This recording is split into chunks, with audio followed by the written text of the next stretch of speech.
Chapter 1. The Lovers. Oh gosh, is that the time? Sorry, I have to go, the man mumbled evasively as he stood up and reached for his bag. Eh? The woman said. She glared with uncertainty. She hadn't heard him say it was over, but he had called her, his girlfriend of 3 years, to come out for a serious conversation. And now he had suddenly announced he was going to work in America. He was to leave immediately, in a few hours. Even without hearing those words, she knew now that the serious conversation was about breaking up.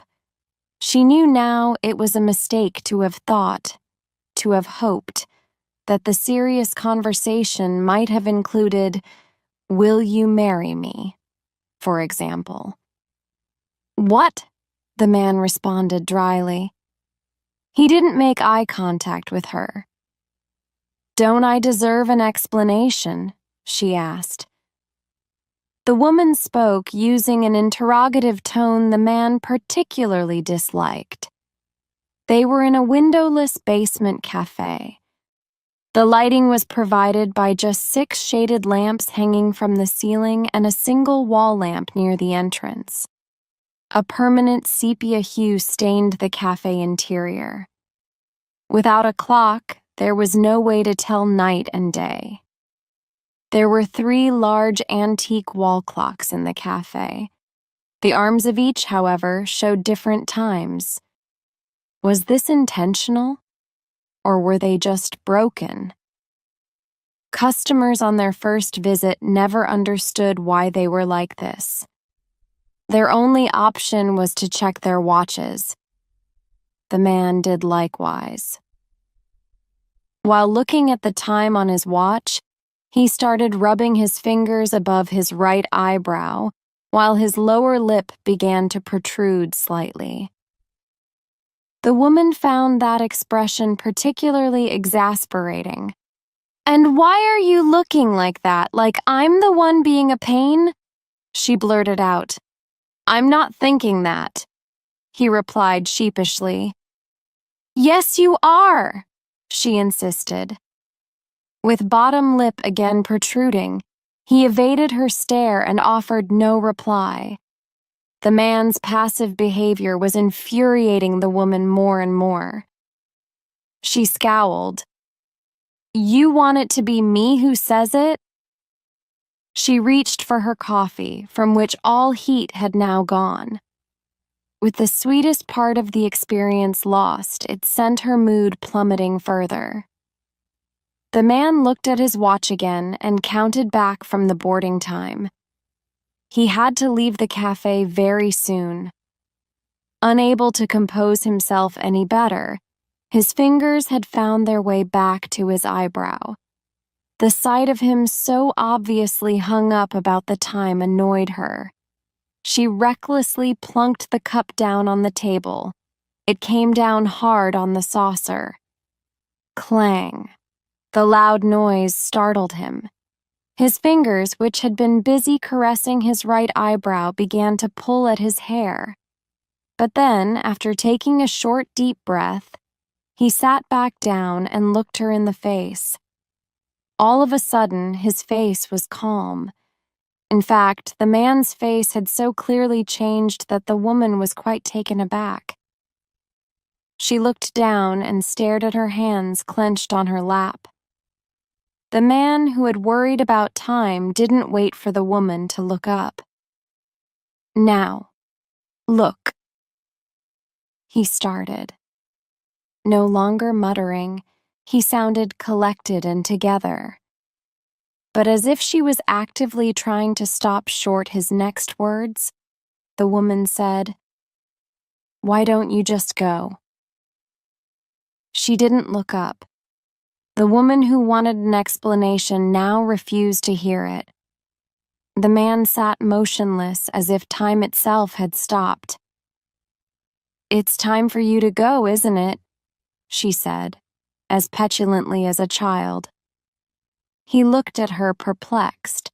as if he didn't understand what she meant, as if she was aware of how childish and unpleasant she sounded. She uncomfortably averted her eyes from the man and bit her lip. He rose from his seat and spoke to the waitress standing behind the counter. "Excuse me, I'd like to pay," he said in a small voice. The man tried to grab the bill, but the woman's hand was pressing down on it. "I'm going to stay a bit longer, so I'll pay," was what she meant to say. But he had pulled out the bill from under her hand with ease and was walking to the cash register. "Together, thanks." "Oh, I said leave it." Not moving from her chair, the woman reached out her hand to the man, but the man refused to look at her. He pulled out a 1,000-yen note from his wallet. "Keep the change," he said as he handed the waitress the note together with the bill. The man turned his face filled with sadness to the woman for a split second as he picked up his bag and left. Clang dong. "And that happened 1 week ago," said Fumiko Kiyokawa. Her upper body flopped into a heap on the table like a deflating balloon. As she collapsed, she somehow avoided spilling the coffee cup in front of her. The waitress and the customer seated at the counter who had been listening to Fumiko's story looked at each other. Before Fumiko had finished senior high school, she had already mastered 6 languages. After graduating top of her class from Waseda University, she joined a major medical-related IT firm in Tokyo. By her 2nd year at the firm, she was already directing numerous projects. She was the epitome of the smart, career-driven woman. Today, Fumiko was dressed in ordinary business attire, a white blouse and black skirt and jacket. Judging by her appearance, she was on her way home from work. Fumiko's looks were better than ordinary. Blessed with well-defined features and petite lips, she had the face of a pop idol. Her mid-length black hair shone and crowned her with a glowing halo. Despite her conservative clothes, her exceptional figure was easy to discern. Like a model from a fashion magazine, she was a beautiful woman who would draw anyone's gaze. Yes, she was a woman who combined intelligence and beauty. But whether she realized this was a different matter. In the past, Fumiko hadn't been one to dwell on such things. She had lived only for her work. Of course, this didn't mean she had never had relationships. It's just that they never had the same allure for her as work. "My work is my lover," she would say. She had turned down approaches from many men as though flicking away specks of dust. The man she had been talking about was Goro Katada. Goro was a systems engineer, and like Fumiko, he was employed by a medical company, though it wasn't a major one. He was her boyfriend, and 3 years her junior. They had met 2 years ago via a client for which they were both doing a project. 1 week ago, Goro had asked Fumiko to meet for a serious conversation. She had arrived at the meeting place in an elegant pale pink dress with a beige spring coat and white pumps, having caught the attention of all the men she had passed on the way there. It was a new look for Fumiko. She was such a workaholic that before her relationship with Goro, she had owned no other clothes but suits. Suits were what she had worn on dates with Goro as well. After all, they mostly met after work. Goro had said serious conversation, and Fumiko had interpreted this as meaning that the conversation was going to be special. So, filled with expectation, she had bought an outfit especially. They arrived at their chosen cafe to find a sign on the window saying it was closed due to unforeseen circumstances. Fumiko and Goro were disappointed. The cafe would have been ideal for a serious conversation as each table was in a private booth. Left with no choice but to find another suitable place, they noticed a small sign down a quiet side street.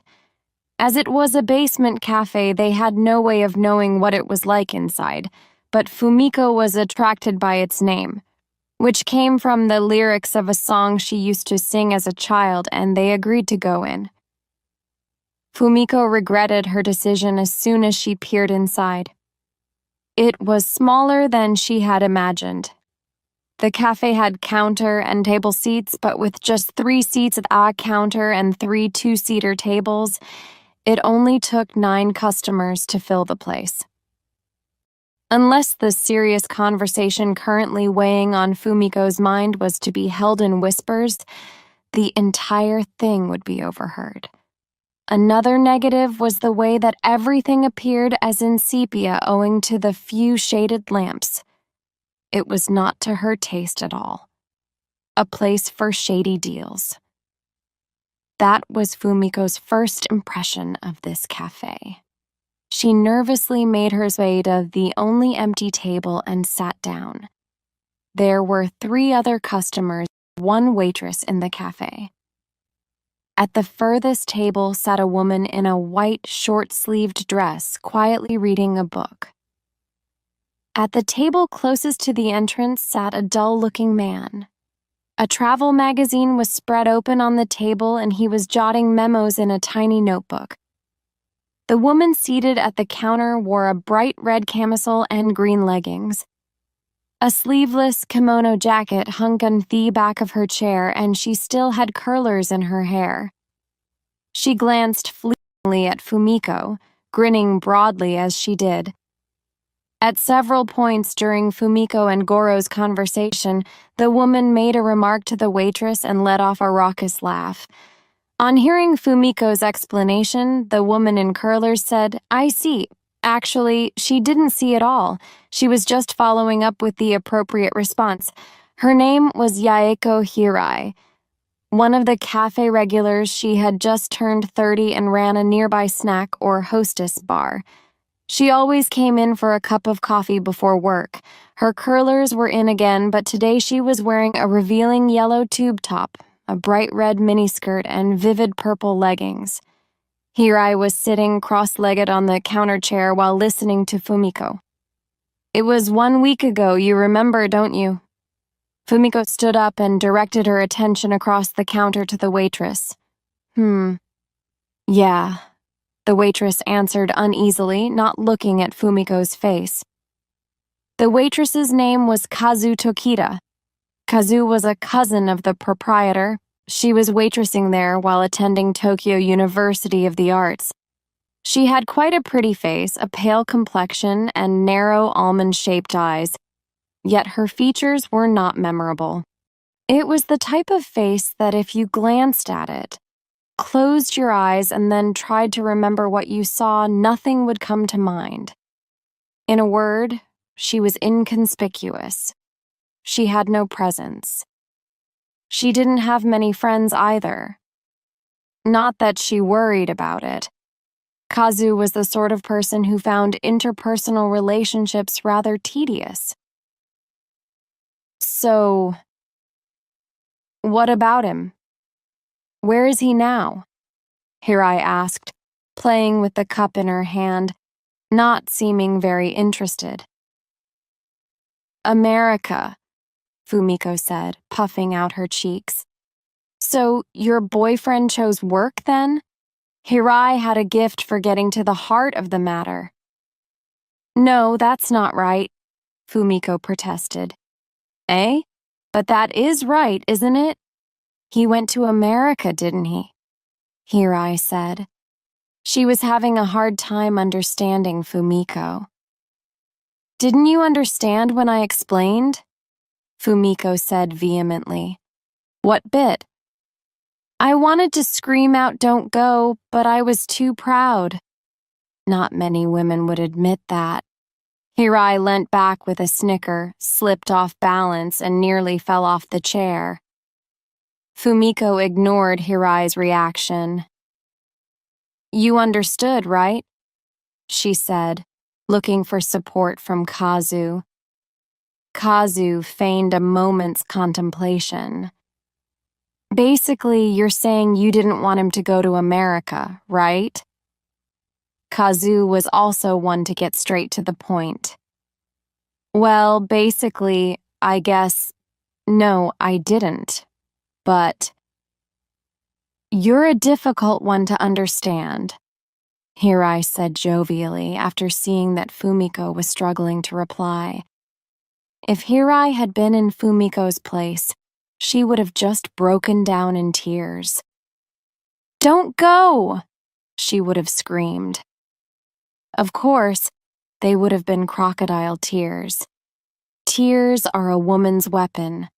That was Hirai's philosophy. Fumiko turned to Kazu at the middle of the counter. Her eyes were glistening. "Anyway, I want you to transport me back to that day. That day 1 week ago," she pleaded, totally straight-faced. Hirai was first to respond to the lunacy of requesting to be sent back to 1 week ago. "Back in time," she says. She looked to Kazu with raised eyebrows. Looking uncomfortable, Kazu simply muttered, "Oh," and didn't add anything further. Several years had passed since the cafe had its moment of fame in the light of an urban legend that claimed it could transport people back to the past. Uninterested in that kind of thing, Fumiko had allowed it to fade from her memory. Visiting a week ago was complete happenstance, but last night, she had watched a variety program on TV. In the introduction, the host spoke about urban legends, and like a bolt of lightning striking inside her head, she remembered the cafe. The cafe that transports you back in time.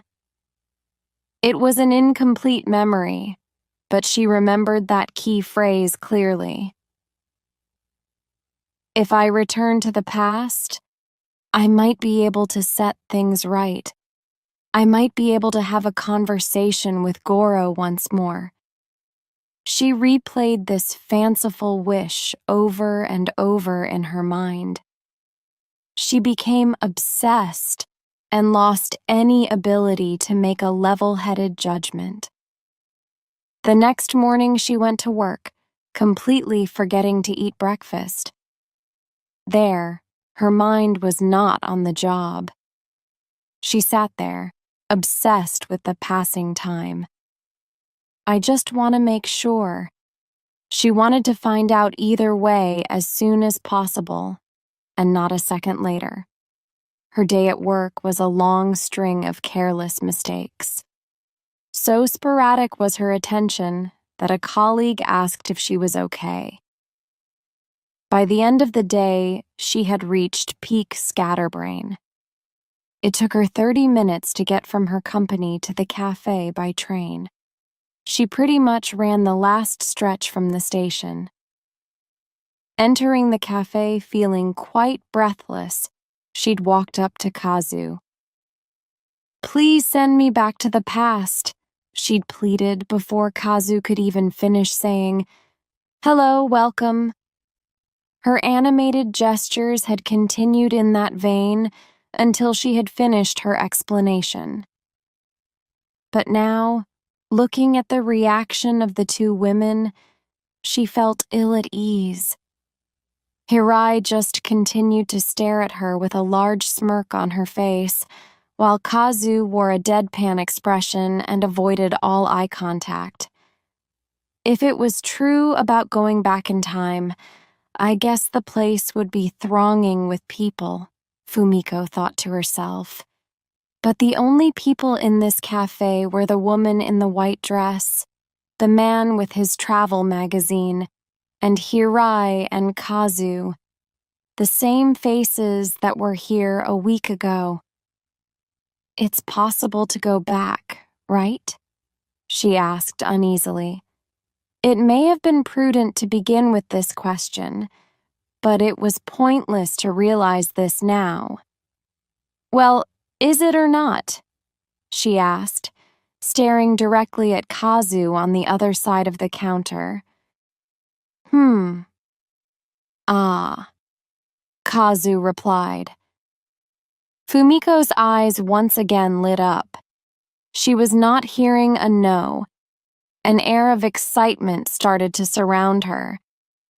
"Please send me back," she pleaded so energetically that she seemed about to leap over the counter. "You want to go back and do what?" asked Hirai coolly, between sips of her tepid coffee.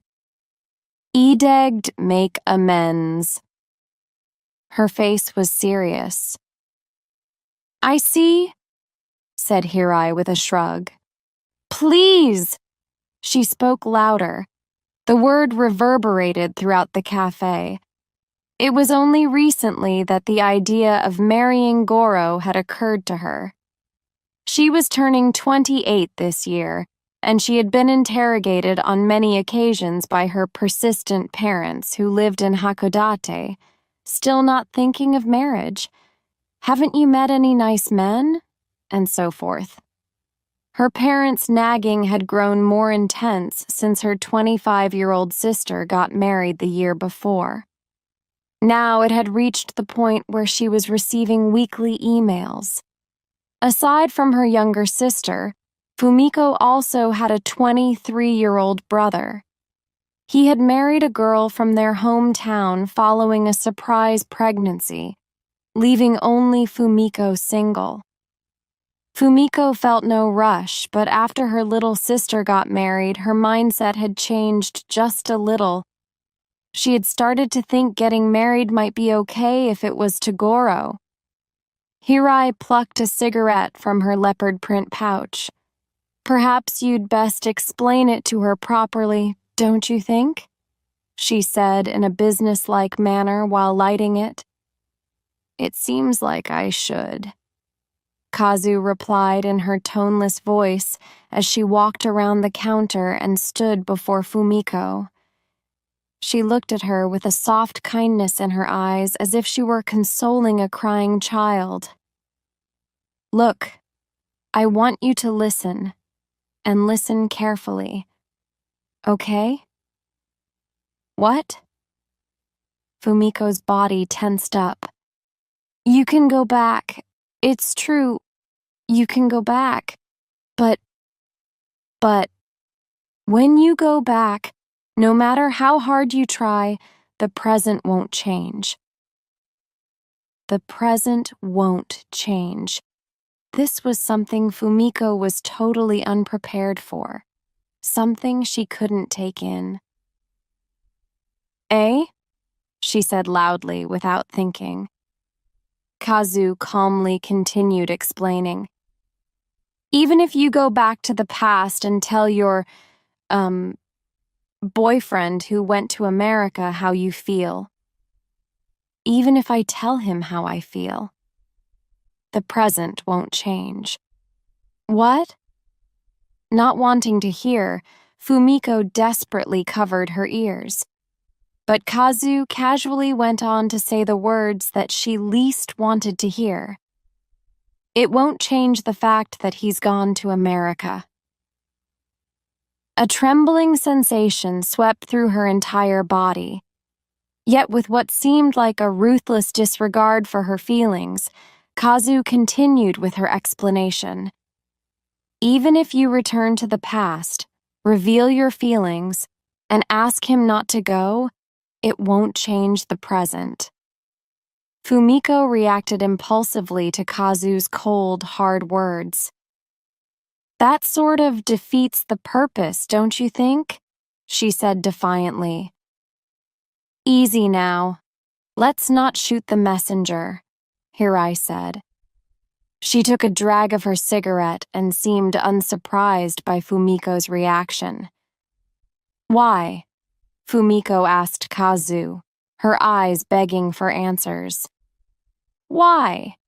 "I'll tell you why," Kazu began. "Because that's the rule." There tends to be, in any movie or novel about time travel, some rule saying don't go meddling in anything that is going to change the present. For example, going back and preventing your parents marrying or meeting would erase the circumstances of your birth and cause your present self to vanish. This had been the standard state of affairs in most time travel stories that Fumiko knew, so she believed in the rule. If you change the past, you do change the present. On that basis, she wanted to return to the past and have the chance to do it afresh. Alas, it was a dream that was not to be. She wanted a convincing explanation as to why this unbelievable rule existed, that there is nothing you can do while in the past that will change the present. The only explanation that Kazu would give was to say, because that's the rule. Was she trying to tease her in a friendly way by not telling her the reason? Or was it a difficult concept that she was unable to explain? Or perhaps she didn't understand the reason either, as her casual expression seemed to suggest. Hirai seemed to be relishing the sight of Fumiko's expression. "Tough luck," she said, exhaling a plume of smoke with obvious pleasure. She had drafted that line earlier when Fumiko had begun her explanation and had been waiting to deliver it ever since. But why? Fumiko felt the energy drain from her body. As she let herself slouch limply into her chair, a vivid recollection came to her. She had read an article on this cafe in a magazine. The article had the headline, "Uncovering Truth Behind Time-Traveling Cafe Made Famous by Urban Legend." The gist of the article was as follows. The cafe's name was Funiculi Funicula. It had become famous, with long queues each day on account of the time traveling. But it wasn't possible to find anyone who had actually gone back in time because of the extremely annoying rules that had to be followed. The first rule was, the only people you can meet while in the past are those who have visited the cafe. This would usually defeat the purpose of going back. Another rule was, there is nothing you can do while in the past that will change the present. The cafe was asked why that rule existed, but their only comment was that they didn't know.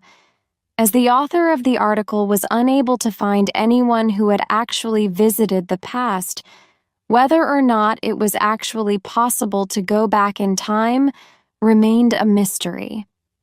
Even supposing it was possible, the sticky point of not being able to change the present certainly made the whole idea seem pointless.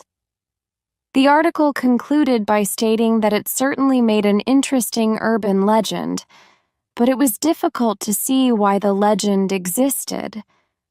As a postscript, the article also mentioned there were apparently other rules that had to be followed, but it was unclear what they were. Fumiko's attention returned to the cafe. Hirai seated herself opposite her at the table she had collapsed onto and proceeded to merrily explain the other rules. With her head and shoulders still sprawled on the table, Fumiko fixed her eyes on the sugar pot, wondering why the cafe didn't use sugar cubes, and quietly listened. It's not just those rules. There's only one seat that allows you to go back in time, okay? And while in the past, you can't move from that seat, Hirai said. What else was there? She asked Kazu, as she moved her count to her 5th finger. There's a time limit, Kazu said, keeping her eyes on the glass she was wiping. She mentioned it like an afterthought, as if she were merely talking to herself. Fumiko raised her head in reaction to this news. A time limit? Kazu showed a slight smile and nodded. Hirai gave the table a nudge. Frankly, after hearing just these rules, barely anyone still wants to return to the past, she said, apparently enjoying herself. And she was indeed taking great delight in observing Fumiko. It's been a long time since we've seen a customer like you, someone totally set in your delusion of wanting to go back to the past. Hirai? Kazu said sternly. Life doesn't get served to you on a plate. Why don't you just give it up? Hirai blurted out. She looked ready to continue her tirade. Hirai, Kazu repeated, this time with a bit more emphasis. No, I think it's best to clearly put it out there, huh? Then Hirai guffawed loudly. The words spoken were all too much for Fumiko. Her strength had entirely drained from her body, and again she collapsed head and shoulders onto the table. Then, from across the room, "Can I have a refill, please?" said the man sitting at the table closest to the entrance with his travel magazine opened out in front of him. Okay, Kazu called back. Clang dong. A woman had entered the cafe alone. She was wearing a beige cardigan over a pale aqua shirt dress and crimson trainers, and carrying a white canvas bag. Her eyes were round and sparkling like a little girl's. Hello, Kazu's voice boomed through the cafe. Hi, Kazu. Sis, hi there. Kazu called her sis, but actually she was her cousin's wife, Kei Tokita. Looks like the cherry blossoms have had it. Kei smiled, showing no grief at their passing. Yes, the trees are pretty bare now. Kazu's tone was polite, but not the same polite civil tone she had used when speaking to Fumiko. Her tone now sounded softer and more like a dove. Good evening, said Hirai as she moved from the seat at Fumiko's table to the counter, appearing to be no longer interested in laughing at Fumiko's misfortune. Where have you been? Hospital. What for? Just a routine checkup? Yes. You've got a bit of color in your face today. Yes, I feel good. Glancing over at Fumiko still limp at the table, Kei tilted her head inquisitively. Hirai gave a slight nod, and with that, Kei disappeared into the room behind the counter. Clang dong. Soon after Kei had disappeared into the back room, a large man poked his head through the doorway, bowing his head to stop it banging into the doorframe. He was wearing a light jacket over his chef's uniform of white shirt and black trousers. A huge bundle of keys was jingling in his right hand. He was Nagare Tokita, the owner of the cafe. Good evening, Kazu greeted him. Nagare nodded in response and turned his eyes to the man with the magazine at the table closest to the entrance. Kazu went into the kitchen to bring a refill for the empty coffee cup that Hirai was silently holding up, while Hirai, leaning with one elbow on the counter, quietly observed Nagare. Nagare was standing in front of the man who was engrossed in his magazine. Fusagi, he said gently. For a moment, the man called Fusagi didn't react, as if it hadn't registered that his name had been called.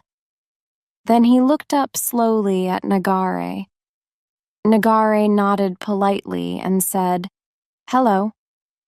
"Oh, hello," Fusagi said with a blank expression. He immediately returned to his magazine. For a moment, Nagare continued to stand there looking at him. "Kazu," he called to the kitchen. Kazu poked her face out from the kitchen. "What is it?" "Ring Kotake for me, please." The request puzzled Kazu for a while. "Yes, because she's been looking," Nagare said as he turned to face Fusagi. Kazu understood what he meant. "Oh, right," she replied. After giving Hirai a refill, she disappeared into the back room again to make the phone call. Nagare cast a sideways glance at Fumiko slumped over the table as he walked behind the counter and took a glass from the shelf.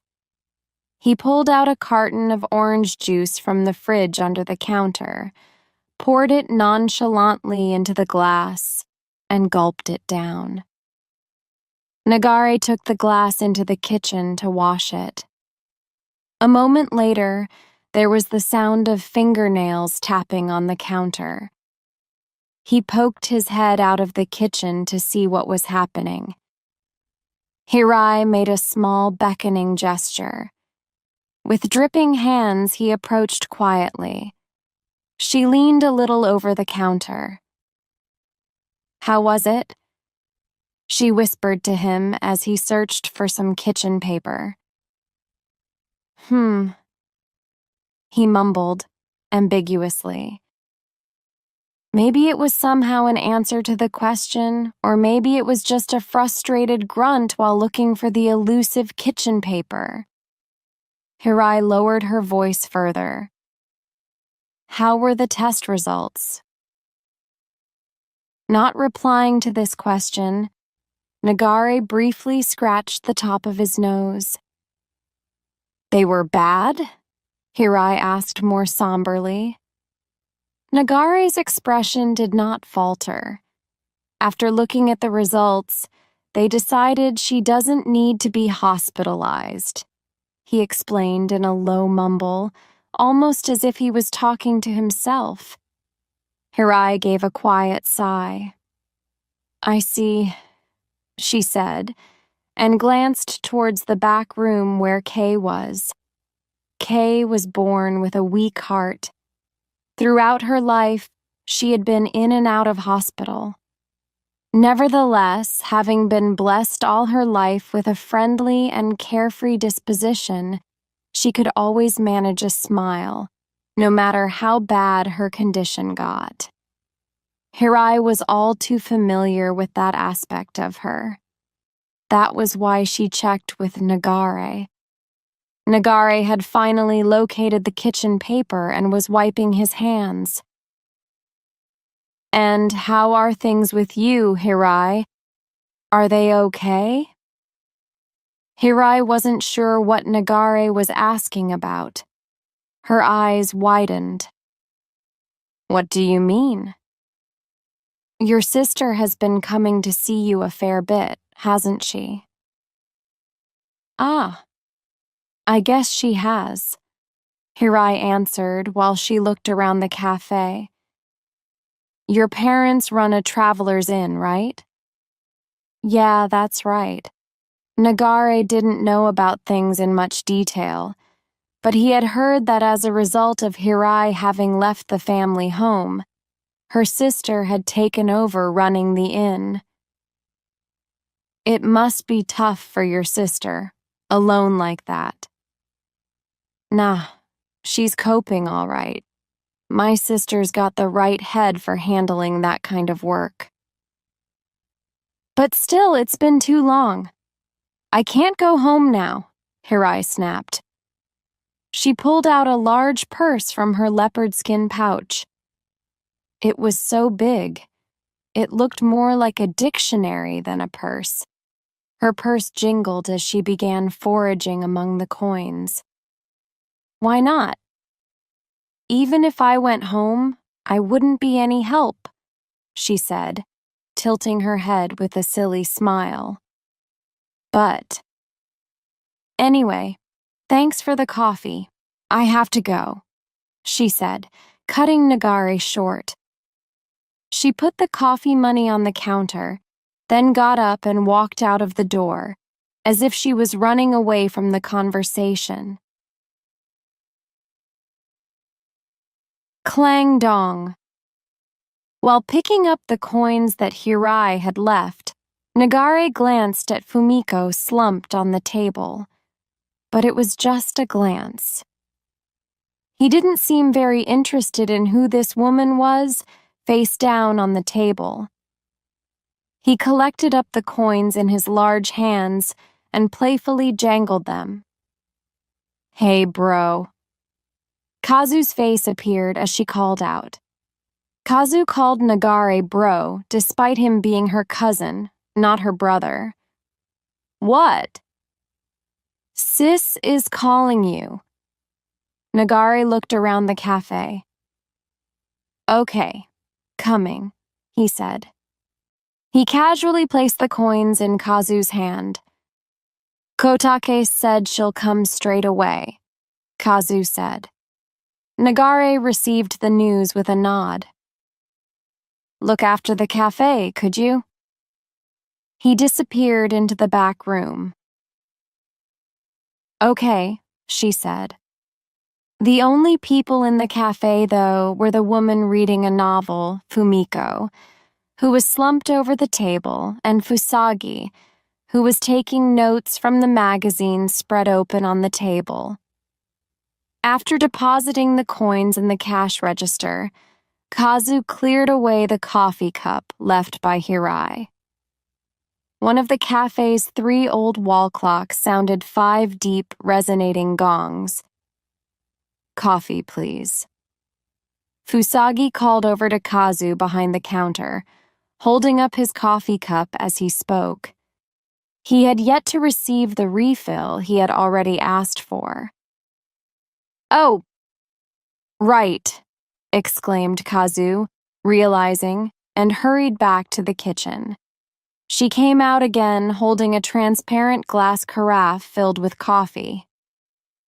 Even that would be okay, muttered Fumiko, still slumped on the table.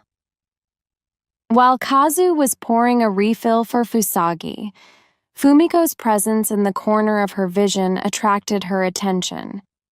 Fumiko sat upright. Even that I can live with. It's okay if nothing changes. Things can stay as they are. She got up and went over to Kazu, invading her space a little. Gently placing a coffee cup in front of Fusagi, Kazu's brow settled into a frown. She took a couple of steps back. Right. Ah, she said. Fumiko drew in even closer. So transport me to 1 week ago. It was as if her doubts had been washed away. No longer was there any hint of uncertainty in her speech. If anything, there was just excitement at the chance of returning to the past. Her nostrils were flaring with enthusiasm. But becoming uncomfortable with Fumiko's overbearing attitude, Kazu darted around her and moved back behind the counter as if seeking refuge. One more important rule, she began. In response to these words, Fumiko's eyebrows widened considerably. What? There are more rules? You can't meet people who haven't visited this cafe. The present cannot change. There is only one seat that takes you to the past, and you cannot move from it. Then, there is the time limit. Fumiko counted on her fingers as she ran through each rule, and her anger at them grew. This one is probably the most problematic. Fumiko was already extremely annoyed with the rules she knew. The news of a further, most problematic rule threatened to snap her heart in two. Nevertheless, she bit her lip. If that's the case, then fine, so be it. Go on, tell me, she said, folding her arms and nodding to Kazu, as if to emphasize her resolve. Kazu drew a short breath as if to say, I will then, and vanished into the kitchen to put away the transparent glass carafe she had been holding. Left standing there alone, Fumiko took a deep breath to feel more centered. Her initial aim had been to return to the past, to somehow stop Goro going to America. Stopping him from going sounded bad, but if she confessed, I don't want you to go, Goro might give up the idea of leaving. If things went well, they might end up never splitting up. At any rate, the initial reason for wanting to go back to the past was to change the present. But if it wasn't possible to change the present, then Goro going to America and them splitting up were also unchangeable. Regardless, Fumiko still yearned passionately to return to the past. All she wanted to do was to go back and see. Her entire objective was centered on the actual act of going back. Her heart was set on experiencing this fantastical phenomenon. She didn't know whether it was a good thing or a bad thing. It might be a good thing, and how could it be a bad thing, she told herself. After she finished a deep breath, Kazu returned. Fumiko's face stiffened like an accused awaiting the court's decision. Kazu stood behind the counter. It is only possible to go back in time when seated at a particular seat in this cafe, she proclaimed. Fumiko reacted instantly. Which one? Where should I sit? She looked around the cafe so rapidly she almost made a whooshing sound as she turned her head from side to side. Ignoring her reaction, Kazu turned her head and looked fixedly at the woman in the white dress. Fumiko followed her constant gaze. That seat, Kazu said quietly. That one? The one the woman's sitting in? Fumiko whispered across the counter while keeping her eyes glued on the woman in the dress. Yes, Kazu answered simply. Yet even before she had finished hearing that short reply, Fumiko was already walking up to the woman in the white dress. She was a woman who gave the impression that fortune had passed her by. Her white, almost translucent skin contrasted starkly with her long black hair. It may have been spring, but the weather was definitely still chilly on bare skin. Yet the woman was wearing short sleeves, and there was no sign she had a jacket with her. Fumiko was getting the feeling that something was not right, but now was not the time to be concerned with such things. Fumiko spoke to the woman. Excuse me. Would you mind awfully if we swapped seats? She asked, holding back her impatience. She thought she had spoken politely and without rudeness, yet the woman in the dress did not react. It was as if she had not even heard her. Fumiko felt a little put out by this. On some rare occasions, a person can be so engrossed in a book she does not hear the surrounding voices and sounds. Fumiko assumed that was the case here. She tried again. Hello? Can you hear me? You're wasting your time. The voice came unexpectedly from behind Fumiko. It was Kazu. It took her a while to work out what she meant by it. I only wanted her to give me the seat. Why was I wasting my time? Was I wasting my time asking politely? Wait, is this another rule? Do I have to clear this other rule first? If that's the case, I think she could say something a bit more helpful than, "You're wasting your time." Such were the thoughts that were running through her mind. Yet in the end, she asked a simple question. "Why?" she asked Kazu with a look of childlike innocence. Kazu looked directly into her eyes. "Because that woman is a ghost," she responded sternly. She sounded deadly serious, and like she was telling the absolute truth. Once again, Fumiko's head was filled with racing thoughts. Ghost? A real moaning, shrieking ghost? The sort that appears under a weeping willow in the summer? The girl just said it so casually. Maybe I misheard? But what sounds like is a ghost? Fumiko's head was awash with many confusing thoughts. Ghost? Yes. You're messing with me. No, honestly, she's a ghost. Fumiko was bewildered. She was happy not to get stuck on questioning whether or not ghosts actually exist. But what she couldn't accept was the possibility that the woman in the dress was a ghost. She seemed far too real. Look, I can clearly see her. Kazu finished her sentence as if she knew what Fumiko was going to say.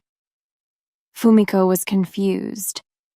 But, without thinking, she stretched her hand out towards the woman's shoulder. Just as she was about to touch the woman in the dress, Kazu said, "You can touch her." Again, Kazu had a ready reply. Fumiko placed her hand on the woman's shoulder as if to confirm that she could be touched. Without a doubt, she could feel the woman's shoulder and the material of the dress covering her soft skin. She couldn't believe that this was a ghost. She gently removed her hand. Then once again she placed her hand on the woman's shoulder. She turned to Kazu as if to say, "I can clearly touch her. Calling this person a ghost is crazy." But Kazu's face remained cool and composed. "She's a ghost." "Really? A ghost?"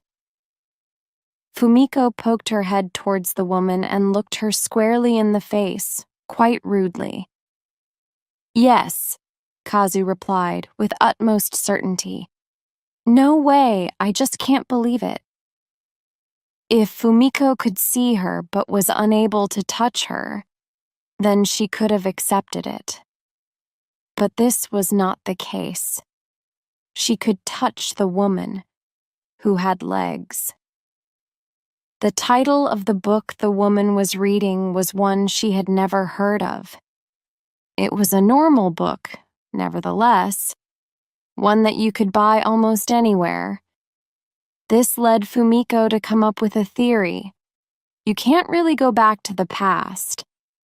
This cafe can't really take you back to the past. It is all just a ploy to get people to come. Take the countless number of annoying rules, for example. These are just the first hurdle to encourage customers wanting to return to the past to give up. If the customer passes that first hurdle, then this must be the second hurdle for those customers who still want to go back in time. They mention a ghost to frighten the person into giving up on the idea. The woman in the dress is just for show. She's pretending to be a ghost. Fumiko was beginning to feel quite stubborn. If it's all a lie, then so be it. But I'm not going to be fooled by this lie. Fumiko addressed the woman in the dress politely. "Look, it will only be for a short while. Please, would you kindly allow me to sit there?" "But It was as if her words hadn't reached the woman's ears. She continued reading without the slightest reaction, being totally ignored like this darkened Fumiko's mood. She grabbed the woman's upper arm. "Stop! You mustn't do that!" warned Kazu loudly. "Hey, just stop it! Stop just ignoring me!" Fumiko tried to forcefully drag the woman in the dress from her seat. And then it happened. The woman in the dress's eyes widened and she glared at her fiercely. She felt as if the weight of her body had increased many times over. It felt as if dozens of heavy blankets had fallen over her. The light in the cafe dimmed to the brightness of candlelight. An unworldly wailing began to reverberate through the cafe. She was paralyzed. Unable to move a muscle, she dropped to her knees and then fell to a crawling position. "Ugh! What's happening? What's happening?" She had absolutely no idea what was happening. Kazu, in a smug, told-you-so kind of way, simply said, "She cursed you." When Fumiko heard curse, she didn't understand at first. "Huh?" she asked with a groan. Unable to withstand this invisible force that seemed to be getting stronger, Fumiko was now lying face down on the floor. "What? What is this? What's going on?" "It's a curse. You went ahead and did what you did, and she cursed you," said Kazu as she slipped back into the kitchen, leaving Fumiko sprawled on the floor. Lying face down, Fumiko didn't see Kazu go, but with one ear firmly against the floor, she clearly heard Kazu leave by the sound of her fading footsteps. Her fear was so intense, Fumiko shivered as if icy water had been poured over her entire body. "You've got to be kidding. Look at me. What can I do?" There was no response. Fumiko started shuddering.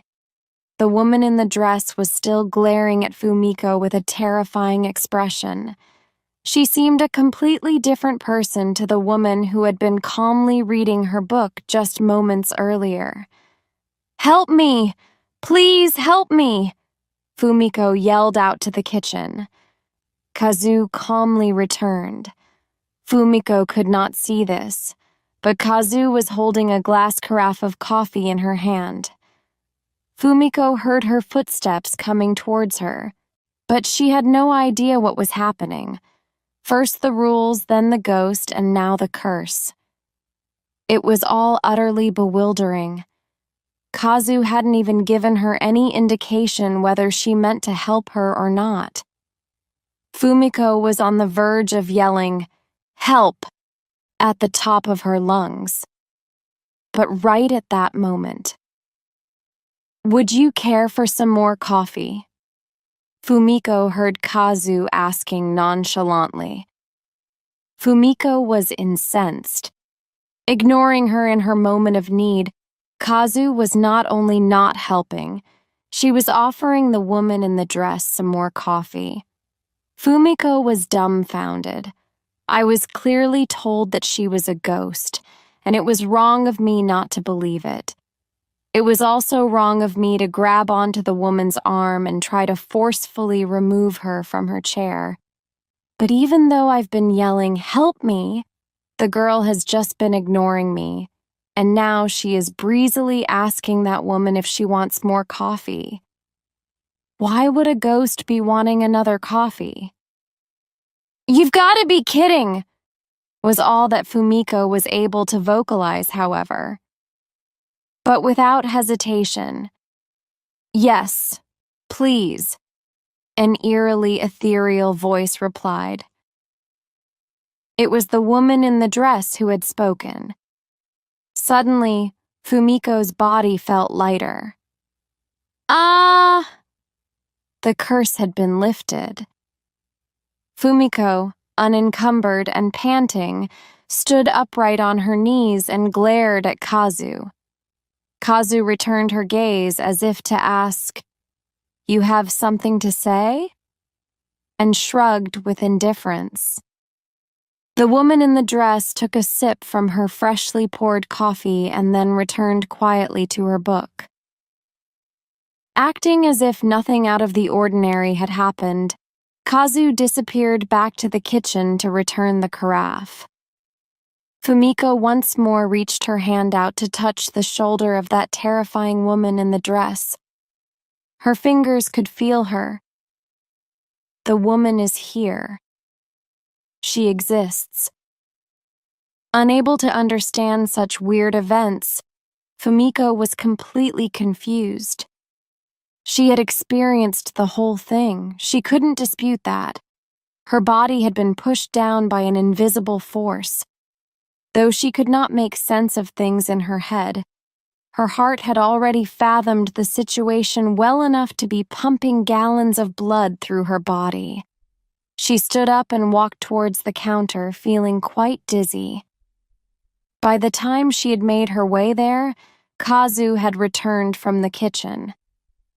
"Is she really a ghost?" Fumiko asked Kazu. "Yes," was Kazu's only reply. She had started topping up the sugar pot with sugar. So, this totally impossible thing happened. Fumiko once more began to hypothesize. If the ghost and the curse really happened, then what they say about going back in time might also really be true. Experiencing the curse had convinced Fumiko that you can go back. But there was a problem. It was that rule. In order to go back to the past, you have to sit in one particular seat. Sitting in that one particular seat, however, is a ghost. Anything I say doesn't get through to her. And when I tried to sit there forcefully, she cursed me. What am I meant to do? You just have to wait, Kazu said, as if she could hear Fumiko's thoughts. What do you mean? Every day, there is just one moment when she goes to the toilet. A ghost needs to go to the toilet? While she's gone, you can sit there. Fumiko stared hard into Kazu's eyes. She gave a small nod. That seemed to be the only solution.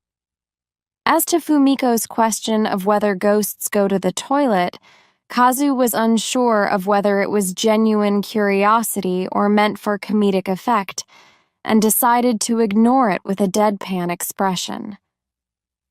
Fumiko drew a deep breath. A moment ago, she had been grasping at straws. Now she had a piece of straw in her hand, and she wasn't going to let it go. She once had read a story about a man who traded his way up from one piece of straw to become a millionaire. If she was to become a straw millionaire, she mustn't waste that straw. Okay, I'll wait. Fine, but you should know that she doesn't differentiate between day and night. Yes. Okay, I too wait, Fumiko said, desperately clutching her straw. What time do you close? Regular opening hours are until 8 p.m. But if you decide you want to wait, you can wait for as long as it takes. Thank you. Fumiko sat down at the middle of the 3 tables. She sat with her chair facing the woman in the dress. She folded her arms and breathed hard through her nose. I'm going to get that seat, she announced, glaring at the woman in the dress. The woman in the dress was reading her book, as always. Kazu gave a little sigh. Clang dong. Hello, good evening, said Kazu, delivering her standard greeting. Kotake? Standing in the open doorway was a woman. She looked like she might be a little over 40. Kotake was wearing a navy blue cardigan over a nurse's uniform and carrying a plain shoulder bag. Breathing a little heavily as if she had been running, she held her hand on her chest as if to steady her breath. "Thanks for calling," she said. She spoke quickly. Kazu nodded with a smile and disappeared into the kitchen. Kotake took 2 or 3 steps towards the table closest to the entrance and stood next to the man called Fusagi. He didn't seem to notice her at all. "Fusagi," Kotake said in a gentle tone that one would normally reserve for a child. At first, Fusagi showed no reaction, as if he hadn't noticed that she had called him. But noticing her in his peripheral vision, he turned to her with a vacant stare. "Kotake," he muttered. "Yes, it's me," Kotake said with clear articulation. "What are you doing here?" "I had some time off and I thought I might have a cup of coffee." "Oh, okay," Fusagi said. He once more cast his eyes down to his magazine. Kotake, continuing to look at him, sat casually down in the seat opposite. He didn't react to this, and instead turned the page of his magazine. "I hear you've been coming here a lot lately," Kotake said, while studying every nook and cranny of the cafe like a customer who was visiting for the first time. "Yeah," Fusagi said simply. "So you've taken a liking to this place?" "Oh, not particularly," he said, in a way that clearly showed that he had indeed taken a liking to the place. A slight smile formed on his lips. "I'm waiting," he whispered. "What are you waiting for?" He turned and looked over at the seat where the woman in the dress was sitting. "For her to leave that seat," he answered. His face betrayed a boyish glimmer. Fumiko hadn't particularly been eavesdropping, but the cafe was small. "What?" she exclaimed in surprise at learning that Fusagi was likewise waiting for the woman in the dress to go to the toilet so he could return to the past. Hearing Fumiko's voice, Kotake turned to look at her, but Fusagi paid no attention to her himself. "Is that so?" Kotake asked. "Yeah," was all that Fusagi said in reply as he took a sip of his coffee. Fumiko was shaken. "Please don't let me have competition. After all," she instantly realized that it was her who was at a disadvantage should they both have the same objective. When she had entered the cafe, Fusagi was already there. Since he was here first, it was his turn first. As a matter of common courtesy, she was not going to jump the queue. The woman in the dress only went to the toilet once a day. Therefore, there was only one chance to sit in the seat each day. Fumiko wanted to go back in time right away. She was unable to bear the thought that she might have to wait an extra day, and was unable to hide her agitation at this unexpected development. She leaned sideways and cocked her ear to make sure that Fusagi really did intend to return to the past. "Did you get to sit there today?" Kotake asked. "Not today." "Oh, you couldn't sit there?" "Yeah. No." Their conversation was doing nothing to allay her worst fears. Fumiko scrunched up her face. "Fusagi, what do you want to do when you go back in time?" There was no mistaking. Fusagi was waiting for the woman in the dress to go to the toilet. This revelation was a huge blow for Fumiko. Disappointment spread across her face, and she collapsed onto the table again. The devastating conversation continued. Something you want to fix? Ah, well. Fusagi thought for a moment. That's my secret, he said. He gave a self-satisfied, childish grin. Your secret? Yeah.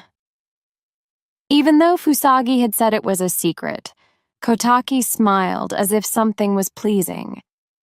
Then she looked over to the woman in the dress. But it seems like she probably won't be going to the toilet today, does it? Fumiko hadn't been expecting to hear that. She reacted automatically, lifting her head from the table. Her movement so swift it was almost audible. Is it possible that the woman might not even go to the toilet? Kazu said that she goes once a day. But as that woman said, perhaps the woman in the dress has already made today's trip. No, that can't be the case. I really hope that's not the case.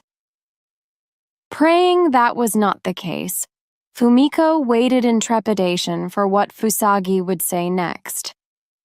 Perhaps that's right, he said, readily conceding this point. No way. Fumiko's mouth opened as if to let out a shriek, but she was dumbfounded by the shock. Why isn't the woman in the dress going to go to the toilet? What does the woman called Kotake know?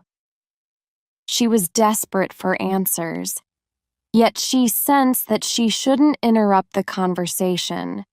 She had always believed that reading the situation was important, and right now, Kotake's entire body language was saying, "Stay out of it." Exactly what she was meant to stay out of was not clear to her, but there was definitely something happening there, and outsiders weren't welcome. So, how about we leave? Kotake said in a gentle, coaxing way. Huh?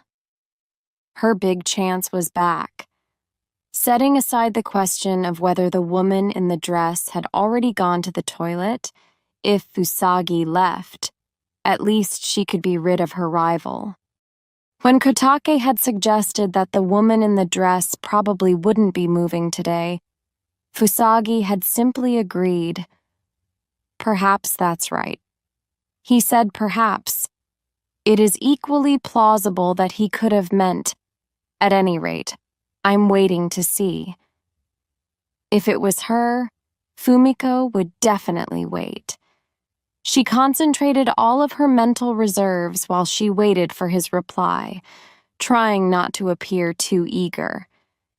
It was as if her entire body had become her ears. He glanced over at the woman in the dress, then paused, deep in thought. Sure, okay, he replied. As it was such a clear and simple reply, Fumiko's heart didn't skip a beat. But even so, her excitement soared and she felt her heart beating fast. Right then, we'll leave when you finish your cup, said Kotake, looking at the half-empty coffee cup. Fusagi now seemed to be only thinking about leaving. No, it's okay. It's gone cold anyhow, he said, as he clumsily packed away his magazine, notebook, and pencil and got up from his seat. Putting on his jacket with fleecy sleeves, a type often worn by construction workers, he made his way to the till. With impeccable timing, Kazu came back out of the kitchen. Fusagi passed her the coffee bill. What do I owe? He asked. Kazu entered the amount using the clunky keys of the ancient cash register. Meanwhile, Fusagi was checking his second bag, his shirt pocket, his back pocket, and every other place he could think. That's odd. My wallet. he muttered. It seemed he had come to the cafe without his wallet. After looking in the same places again and again, he still couldn't find it. He looked visibly upset, close to tears even. Then Kotake unexpectedly produced a wallet and held it in front of him. Here. It was a well-worn men's leather wallet, folded in half, bulging with what appeared to be a wad of receipts. He paused for a moment, staring at the wallet presented before him. He seemed genuinely in a daze. Finally, he took the wallet offered to him without a word. Familiar habit. Kotake said nothing. She simply stood behind Fusagi, watching over him as he went about paying. 380 yen.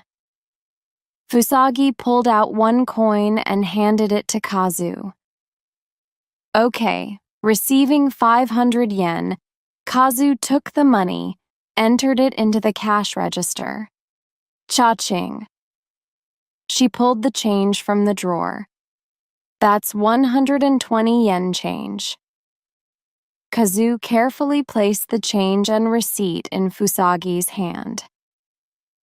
Thank you for the coffee, he said, putting the change carefully in his wallet. He stowed the wallet in his bag, having seemingly forgotten that Kotake was there, and he quickly headed for the door. Klangdong Kotake seemed not in the least bothered by his attitude. Thank you, she said simply, and followed on after him. Klangdong. They were rather odd, Fumiko muttered. Kazu cleared the table where Fusagi had sat and disappeared once more into the kitchen. The sudden appearance of a rival had upset Fumiko. But now that only she and the woman in the dress remained, she felt sure that victory would be hers. Right. The competition's gone. Now I just need to wait for her to vacate the seat, she thought. Yet the cafe had no windows, and the 3 wall clocks each showed different times.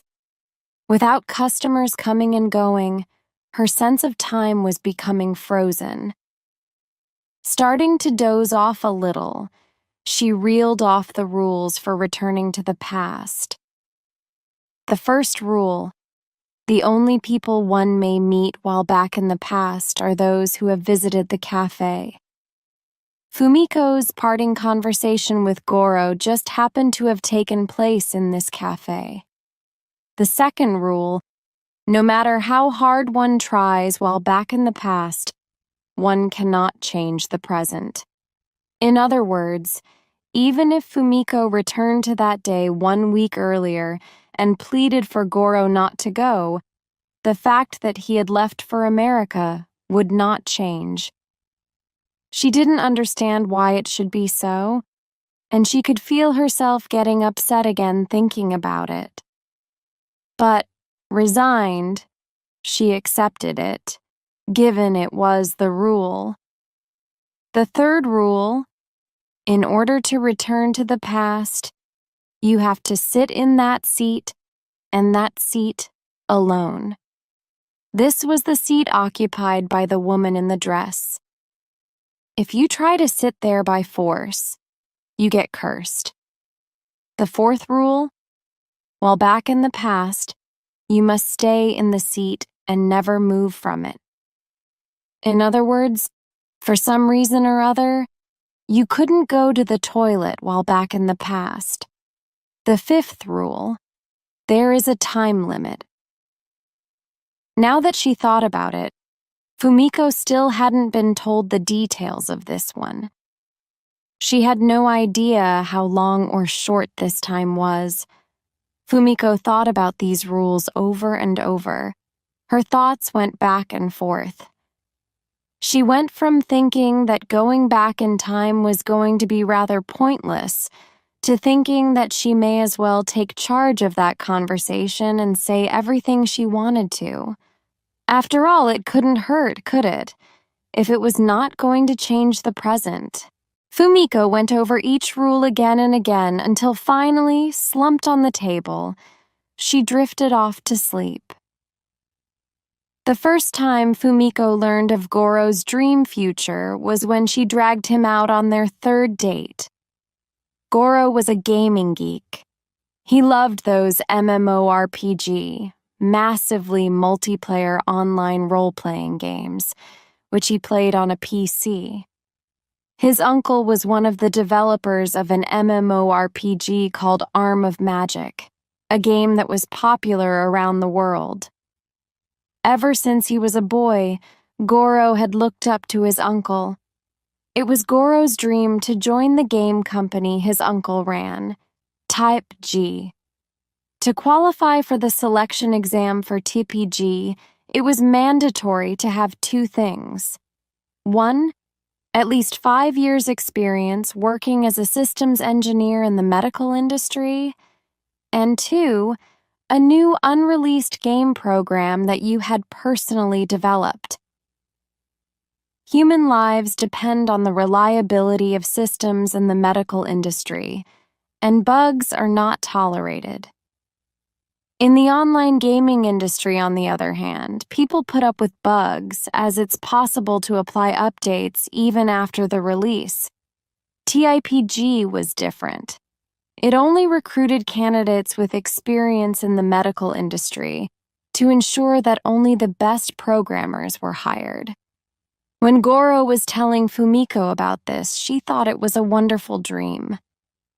But what she didn't know was that Tip G had its headquarters in America. On their 7th date, Fumiko was waiting for Goro to arrive at their meeting point when a couple of men started talking to her. They were chatting her up. They were good-looking, but she was not interested. Men were always trying to pick her up, and so she had developed a technique for dealing with this. Before she could put it to use, Goro arrived and stood there, looking uncomfortable. Fumiko rushed up to him, but the two men reacted, sneered at Goro, and asked her why she was with that dweeb. She had no choice but to begin her spiel. Goro lowered his head and didn't say anything. But she faced the two men and said, in English, "You guys don't know his appeal." In Russian, "He's brave enough to take on difficult tasks at work." In French, "He has the mental discipline not to give up." In Greek, "He has the skill to render the impossible possible." In Italian, "I also know he has put in extraordinary effort to be able to gain this ability." And in Spanish, "His appeal is far greater than any other man I know." Then in Japanese, she said, "If you understood what I just said, I wouldn't mind hanging out with you." Visibly stunned, the two men at first stood motionless. Then they looked at each other and moved on awkwardly. Fumiko smiled broadly at Goro. "Naturally, I suppose you understood everything I said," she said, this time in Portuguese.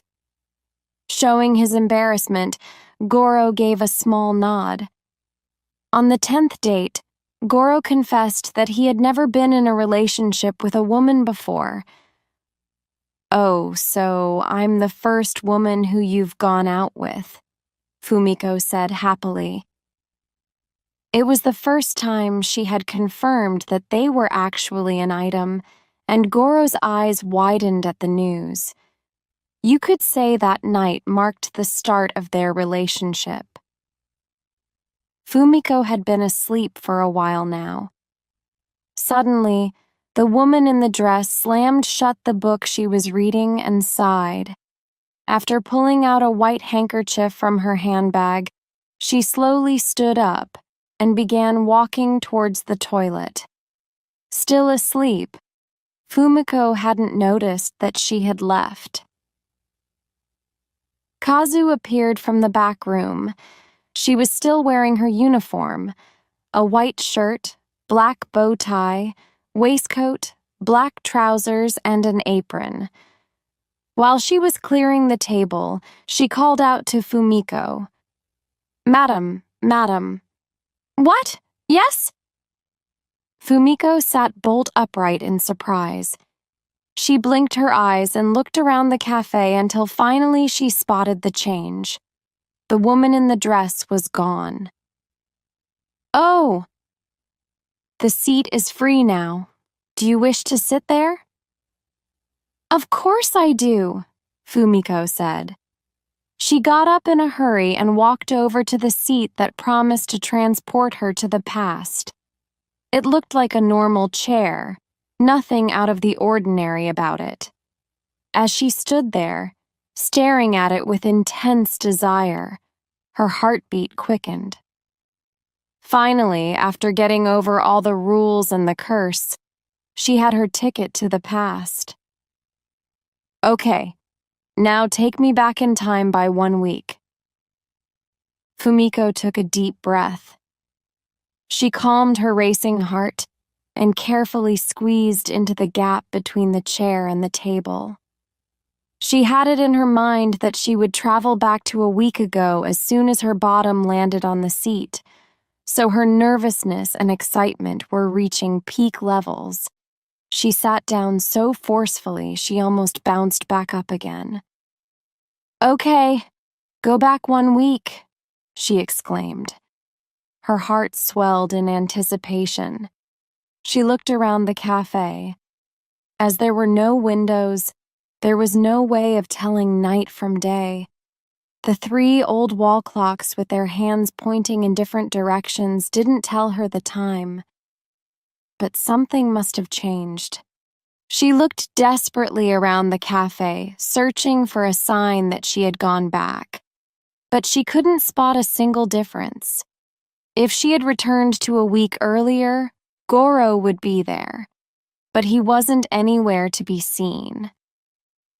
"I haven't gone back, have I?" she muttered.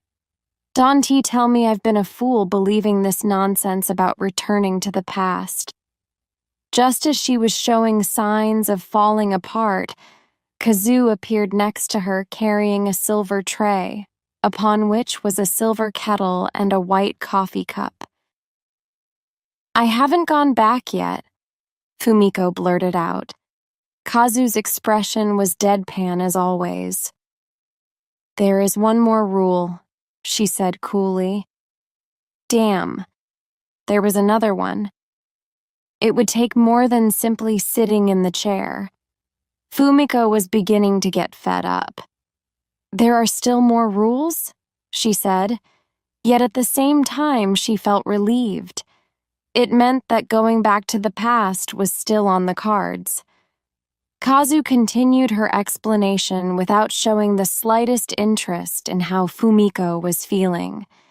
"In a moment, I am going to pour you a cup of coffee," she said as she set a cup in front of Fumiko. "Coffee? Why coffee?" "Your time in the past will begin from the time the coffee is poured," Kazu said, ignoring the question from Fumiko, who was nevertheless reassured by the news it would be happening soon. "And you must return before the coffee goes cold." Fumiko's confidence vanished in a flash. "What? That soon?" "The last and the most important rule. The talking never ends." Fumiko was itching to go. "Too many rules," she muttered as she gripped the coffee cup placed before her. The vessel was quite unremarkable, just a cup which had not yet had coffee poured into it, but she thought it felt noticeably cooler than the usual porcelain. "Are you listening?" Kazu continued. "When you return to the past, you must drink the entire cup before the coffee goes cold." I don't actually like coffee that much." Kazu opened her eyes wider and brought her face an inch or so from the tip of Fumiko's nose. "This is the one rule you have to absolutely obey." she said in a low voice. Really? If you don't, something terrible will happen to you. Well, what? Fumiko felt uneasy. It wasn't that she hadn't been expecting something like this. Traveling in time meant violating the laws of nature, which obviously entails risk. But she couldn't believe the timing of Kazu's announcement. A sinkhole had just opened up on the final straight to the finish line. Not that she was going to get cold feet, not after she had come this far. She looked apprehensively into Kazu's eyes. What? What will happen?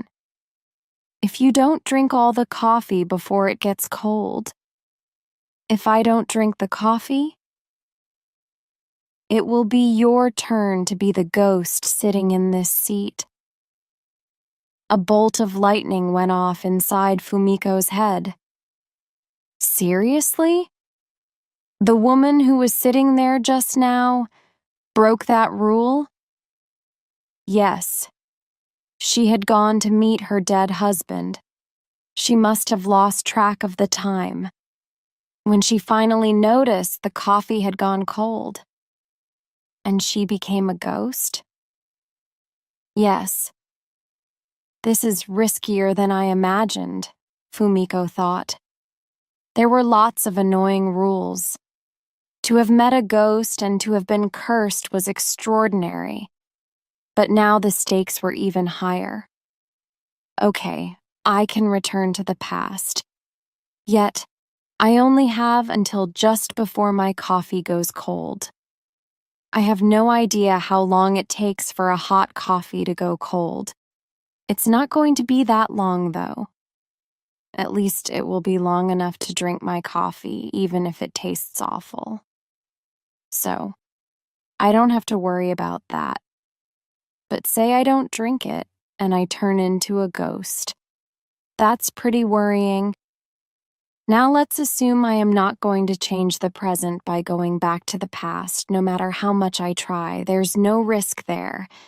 There are probably no pluses, but there are no minuses either. Turning into a ghost, on the other hand, is a definite minus. Fumiko felt herself wavering. She was assailed by countless worries, the most immediate of which was that the coffee that Kazu poured would be revolting. She felt she should be able to handle the taste of coffee. But what if it is really peppery? What if it is wasabi-flavored coffee? How could I possibly drink an entire cup of that? Realizing her thoughts were becoming paranoid, she shook her head to try to dispel the wave of anxiety that had come over her. Fine. I just have to drink the coffee before it goes cold, right? Yes. Her mind was made up. Or more accurately, a stubborn resolve had taken root. Kazu just stood there impassively. Fumiko could imagine that if she had instead told her, "Sorry, I can't go through with this," her reaction would have been the same. She briefly closed her eyes, placed her clenched fists on her lap, and drew in a deep breath through her nostrils as if trying to center herself. "I'm ready," she announced. She looked Kazu in the eye. "Please pour the coffee." Giving a small nod, Kazu picked up the silver kettle from the tray with her right hand. She looked at Fumiko demurely. "Just remember, drink the coffee before it goes cold," she whispered. Kazu began to pour the coffee into the cup. She gave off an air of nonchalance, but her fluid and graceful movements made Fumiko feel like she was observing an ancient ceremony. Just as Aomiko noticed the shimmering steam rising from the coffee that filled the cup, everything around the table also began to curl up and become indistinguishable from the swirling vapor. She began to feel fear and closed her eaves. The sensation that she was shimmering and becoming distorted, like the rising steam, became even more powerful. She clenched her fists tighter. If this continues, I won't find myself in the present or past. I'll simply vanish in a wisp of smoke. As this anxiety engulfed her, she brought to mind the first time she met Goro. Fumiko first met Goro 2 years ago in the spring. She was 26, 3 years older than him, and stationed at a client company. Goro had been posted to the same place, but worked for another company. Fumiko was the project director and in charge of all visiting employees. Fumiko never held back if she had something critical to say, even if it was to a superior. She had even gone as far as to get into arguments with senior colleagues. But no one ever spoke critically of her. She was always honest and direct, and her willingness to spare no effort in her work was well admired. Although Goro was 3 years her junior, he gave the impression of someone in their 30s. To be blunt, he looked much older than he was. At first, Fumiko had felt junior to him and spoke to him in a polite manner accordingly. Furthermore, even though Goro was the youngest in the team, he was the most competent. He was a highly skilled engineer who went about his work silently, and Fumiko saw she could depend on him. The project Fumiko was leading was almost finished. But just before the delivery date, a serious bug was discovered. There was an error or flaw in the program, and when programming for medical systems, even seemingly trivial bugs are serious. Delivery of the system in this state was impossible. But finding the cause of a bug is like distilling and removing a drop of ink that has fallen in a 25-meter swimming pool. Not only were they facing a daunting and enormous task, they didn't have enough time to do it. As she was the project director, the responsibility to fulfill the conditions of delivery fell on her shoulders. Delivery was due in 1 week. As the general consensus was that it would take at least a month to fix the bug, everyone was resigned to missing the deadline. Fumiko thought she would have to tender her resignation. Amid this turmoil, Goro disappeared from the project work site without telling anyone, and no one could get hold of him. One snide comment led to another, and soon everyone suspected that the bug was his fault.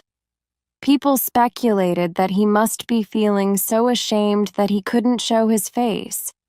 Of course, there was nothing concrete to suggest that it had been his mistake. It was simply that if the project was going to be liable for a big loss, it was convenient for it to be someone's fault. As he was the one who was missing, he became the scapegoat, and naturally, Fumiko was among those who suspected him.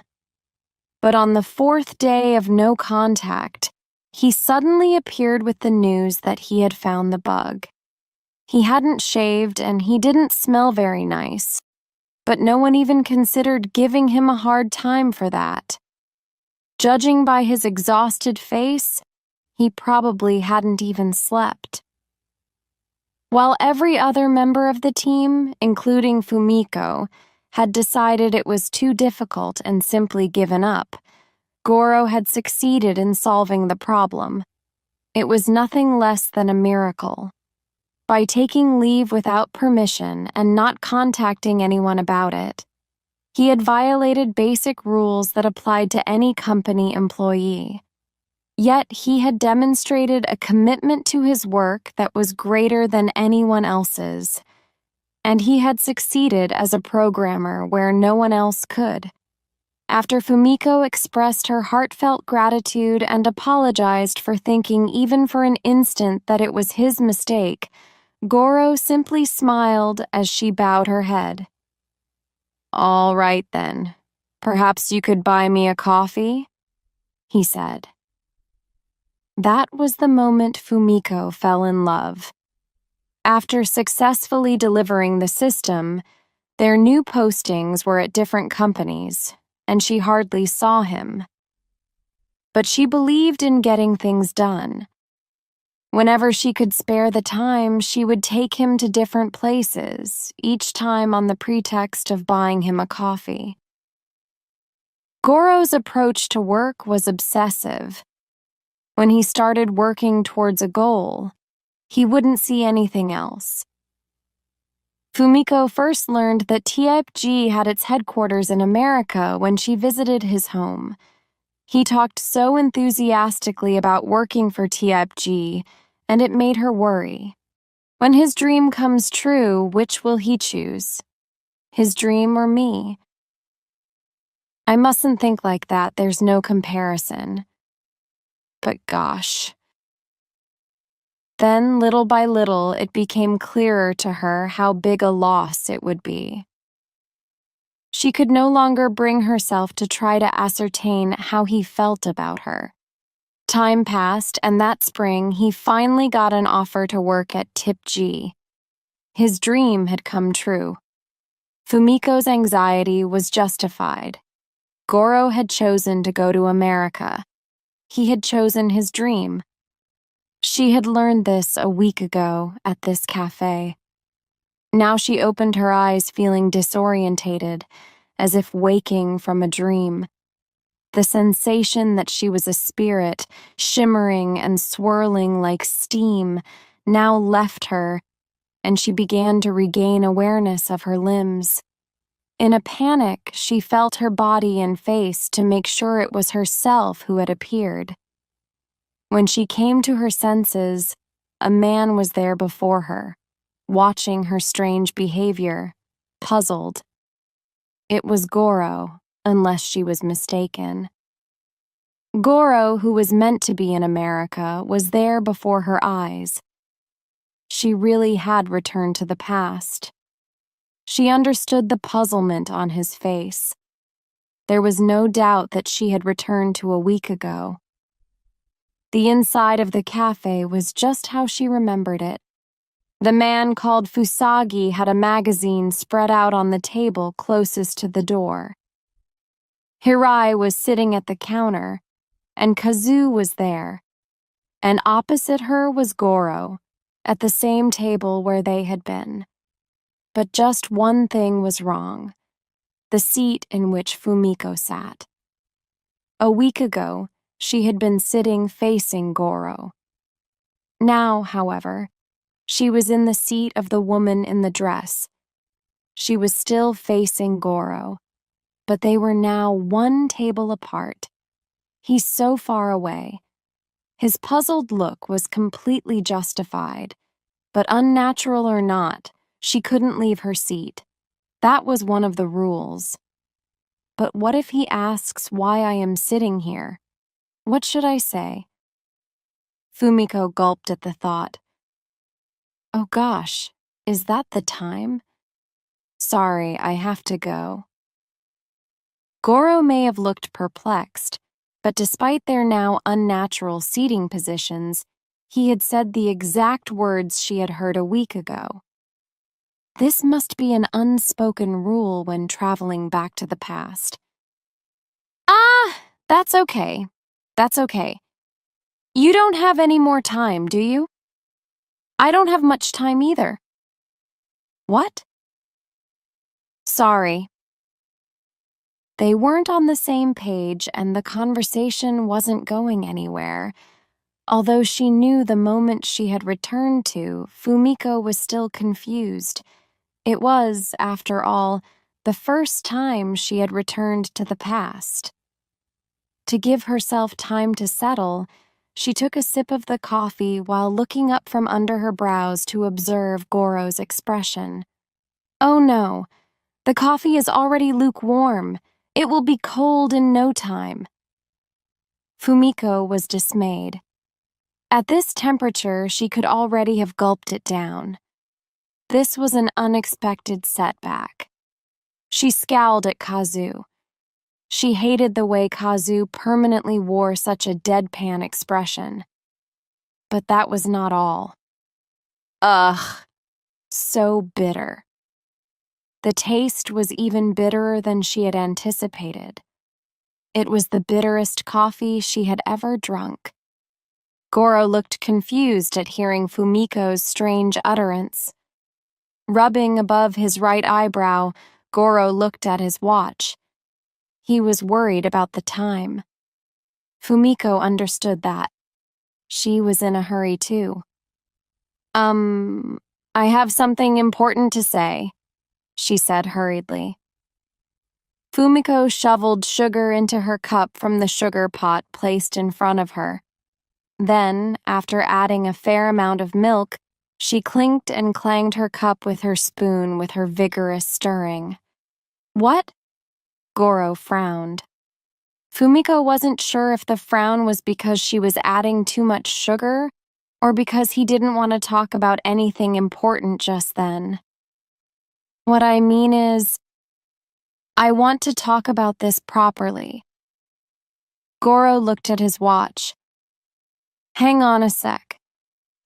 Fumiko took a sip of the coffee that she had sweetened. She nodded in approval. She hadn't drunk coffee until she met Goro. It had been the pretext of buying him a coffee that led to their dates. The curious sight of Fumiko, who hated coffee, frantically adding a tremendous amount of sugar and milk, earned her a wry smile from Goro. Hey, this is a serious situation, and you're just smirking at me drinking coffee. No, I'm not. You blatantly are. You can't deny it. I can tell by looking at your face. Fumiko regretted interrupting the flow of the conversation. She had gone to the effort of returning to the past, and now it was going the same way as a week earlier. She was again chasing him away with her childish talk. Goro got up from his seat, looking agitated. He called to Kazu behind the counter. Excuse me. How much, please? He reached for the bill. Fumiko knew that if she didn't do something, Goro would pay and then leave. Wait. It's fine. Let's leave it at that. This isn't what I came to say. What? Don't go. Why didn't you talk about it with me? I don't want you to go. Well, I know how much your work means to you. I don't necessarily mind if you go to America. I won't stand in the way. I thought we were going to be together forever, but at least was it only me thinking that? I wanted you to discuss it with me. You know, it's pretty despicable just deciding without talking about it. I really, truly, that's just, well, you know, loved you. It makes me feel forgotten. What I wanted to say was, not that it's going to change anything. Well, I just wanted to say that. Fumiko had planned to speak honestly. After all, it wouldn't change the present, but she couldn't say it. She felt that saying it would be to admit defeat. She would have hated herself for saying anything like, "Which do you choose, work or me?" Until she had met Goro, she had always put work first. It was the last thing that she wanted to say. She also didn't want to be talking like a parody of a woman, especially to a boyfriend 3 years her junior. She had her pride. She also was perhaps jealous that his career had overtaken her own, so she hadn't spoken honestly, anyhow. It was too late. Fine then. Go. Whatever. It's not as if anything I say will stop you going to America." After saying this, Fumiko gulped down the rest of her coffee. Whoa! When the cup was empty, the dizziness started again. She was once more swallowed up by a wavering and shimmering world. She began pondering. What did I come back for exactly? I never thought that I was the right man for you. She didn't know why Goro would be saying this.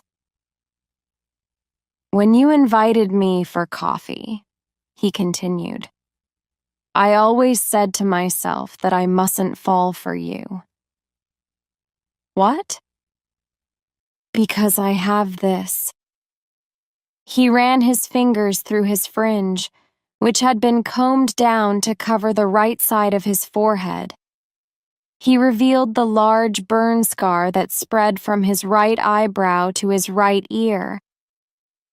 Before I met you, I always thought women found me repulsive and I couldn't even talk to them. I won. Even after we had started dating. It never even bothered me, shouted Fumiko. But she had become one with the vapor and her words didn't reach him. I thought that it was only a matter of time before you started liking other, better-looking guys. Never.